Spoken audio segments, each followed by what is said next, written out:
Students, आज मैं फिर वेलकम कर रहा हूँ आपका हमारी साइंस की क्लास में। और आपको पता है कि हम लोगों ने नया चैप्टर शुरू किया है, वह वो है बेटा बॉडी मूवमेंट्स। ठीक है। सो मैंने आपको बताया था कि हर ऑर्गेनिज्म के अंदर मूवमेंट्स देखने को मिलती हैं। फिर मैंने आपको यहाँ पे एक टेबल करवाया था, उस टेबल में एनिमल का नाम था। तो वो एनिमल कौन कौन से अपने बॉडी पार्ट मूव करता है एक जगह से दूसरी जगह जाने के लिए।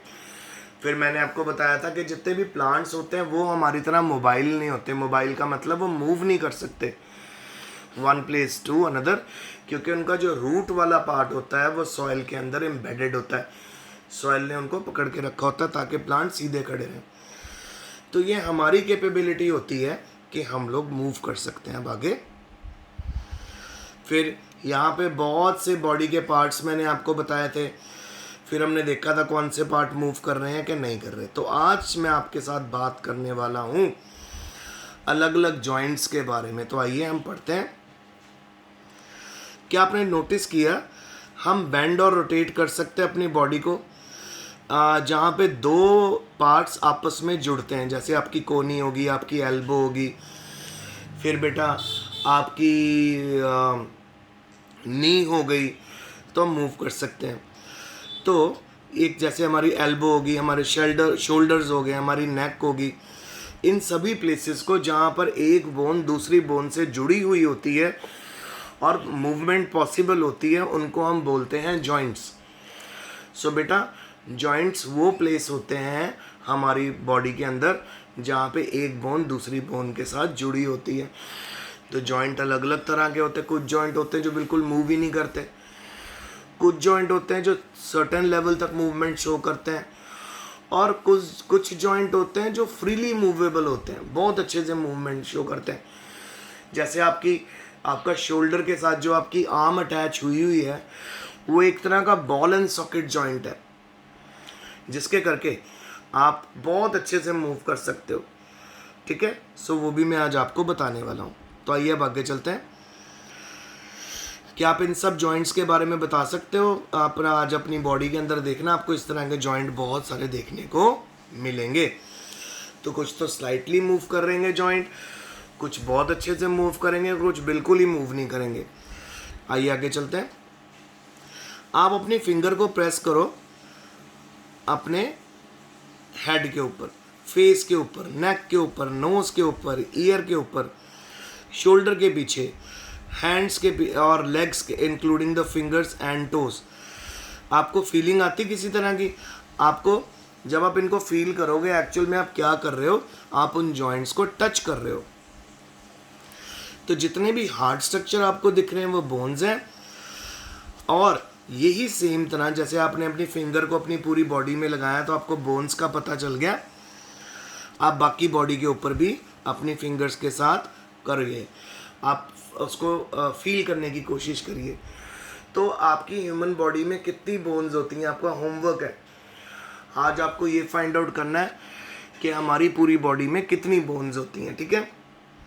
तो बेटा जो बोन्स होती हैं उनको हम बेंट नहीं कर सकते, मोड़ नहीं सकते।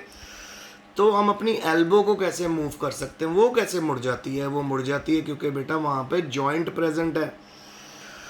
ठीक है। एक लंबी बोन नहीं है ये, इसमें दो पार्ट्स हैं, एक अपर आर्म है और एक रिस्ट पार्ट है। ठीक है। It is different from joint together at the elbow, और ये हमारी एल्बो के साथ जुड़े हुए हैं। इसी तरह आपको ढेर सारी बोन प्रेजेंट मिलेंगी हमारी बॉडी में।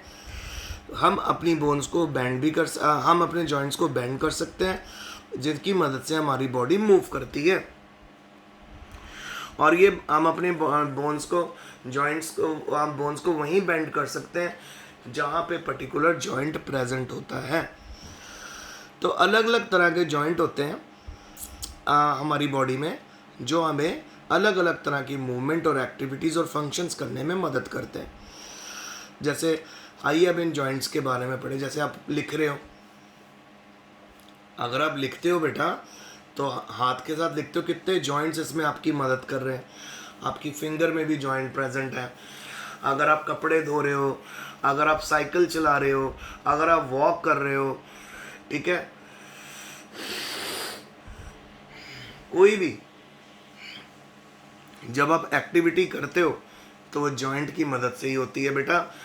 जॉइंट बहुत बड़ा रोल प्ले करते हैं। तो आज मैं आपको पहला जॉइंट जो करवाने वाला हूँ वो है बॉल एंड सॉकेट जॉइंट।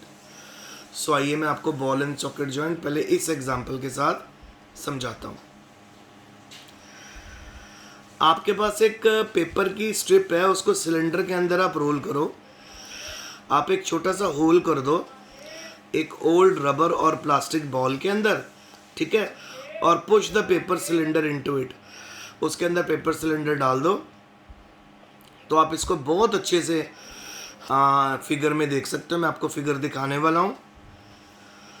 ये देखिए, तो ये हमारी जो हमने एक बॉल है जिसको हमने काट लिया था, ठीक है, उस बॉल को हमने पेपर सिलेंडर से अटैच किया हुआ है। और एक कटोरी ले लो आप, उस कटोरी के अंदर आप इस बॉल और पेपर सिलेंडर को अटैच करो और अब आप मूव करने की कोशिश करोगे। आप नोटिस करोगे कि आप बहुत ही आसानी से इस पेपर सिलेंडर और बॉल को मूव कर सकते हो। ऐसा क्यों? तो ये बॉल एंड सॉकेट जॉइंट ऐसा ही होता है। तो जो हमारा शोल्डर होता है बेटा वो हमारा सॉकेट है, ठीक है, और उसके अंदर जो बॉल आके अटैच होती है वो हमारी अपर आर्म की बॉल आके अटैच होती है। और इन जॉइंट्स के बीच में एक स्पेशल लिक्विड होता है बेटा जिसको साइनोवियल फ्लूइड बोलते हैं। तो एज के साथ ये लिक्विड जो होता है, ये जो फ्लूइड होता है, ये कम होने लग जाता है depending upon our habits of eating, ठीक है।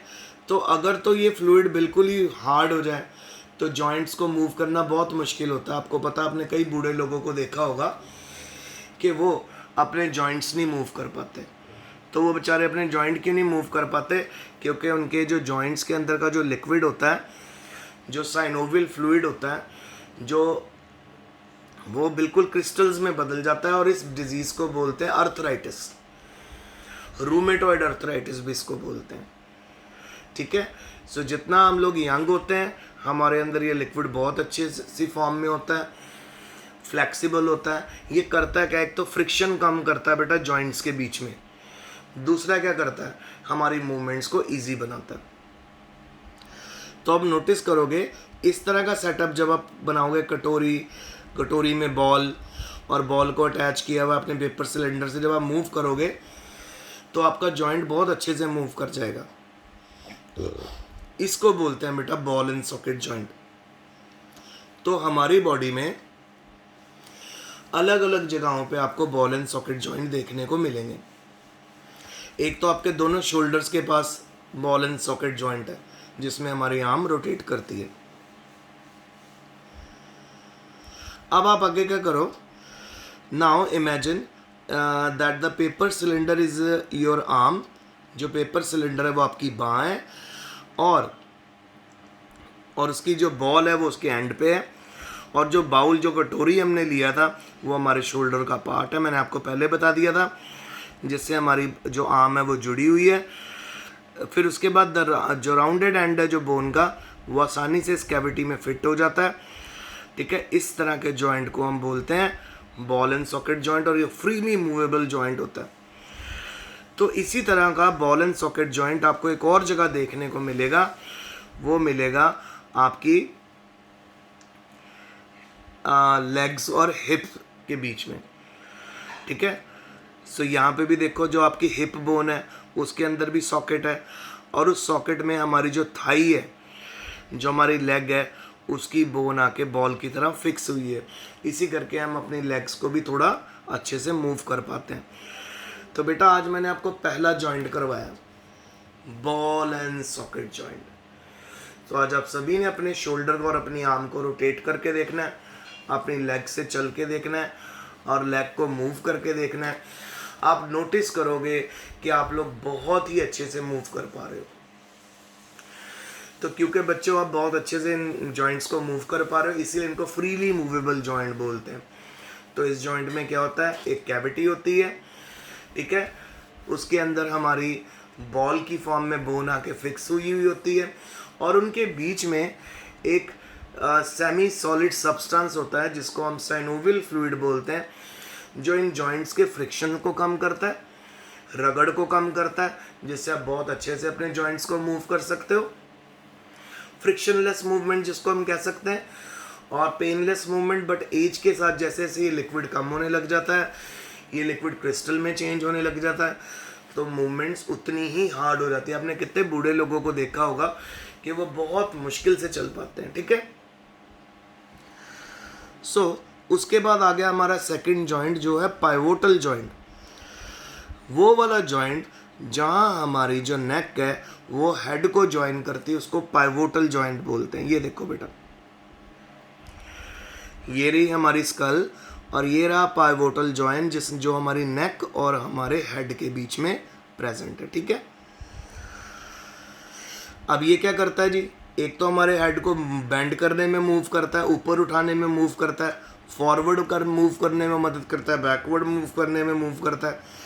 इससे आप राइट की तरफ भी टर्न हो सकते हो और लेफ्ट की तरफ भी टर्न हो सकते हो। सभी मूवमेंट्स को आज ट्राई करो। तो जब आप नेक और हेड की मूवमेंट देखोगे, आप देखोगे कि बहुत ही अच्छे से आपका हेड मूव हो रहा है। अच्छा, पर ये जो जॉइंट है ये इतना कंप्लीटली रोटेट नहीं हो सकता, क्योंकि अगर अपनी गर्दन को रोटेट करोगे तो वो भी किसी हद तक ही लेफ्ट की तरफ रोटेट होगी और सर्टेन लिमिट तक की वो राइट की तरफ रोटेट होगी। इस तरह के जॉइंट को हम पाइवोटल जॉइंट बोलते हैं, क्योंकि इसमें जो पाइवोटल जॉइंट में सिलेंड्रिकल बोन होती है जो एक रिंग के अंदर रोटेट होती है।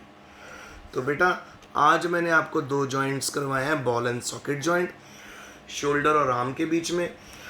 फिर उसके बाद मैंने आपको उसी में एग्जांपल एक और करवाई है हिप और आपकी थाई बोन के बीच में। फिर मैंने आपको पाइवोटल जॉइंट करवाया जो है जी आपके हेड और आपकी नेक के बीच में। इस लेक्चर को बहुत अच्छे से समझना, वीडियो देखना और बहुत ध्यान से समझना, क्योंकि अब नेक्स्ट लेक्चर में भी मैं आपको यही समझाऊंगा। अब आपके एग्ज़ाम शुरू होने वाले हैं, सो बेटा बेस्ट ऑफ लक, बहुत अच्छे से पढ़ना। आई थिंक 19 से आपके पेपर शुरू हैं। सो थर्सडे को मैं रिवीजन लेक्चर डालूंगा, जिसमें सारे लेक्चर्स मैं आपसे रिवाइज कर लूँगा जो आपको पेपर में आने वाले हैं। तो आज के लिए इतना ही। Stay home, stay safe, best of luck and study hard.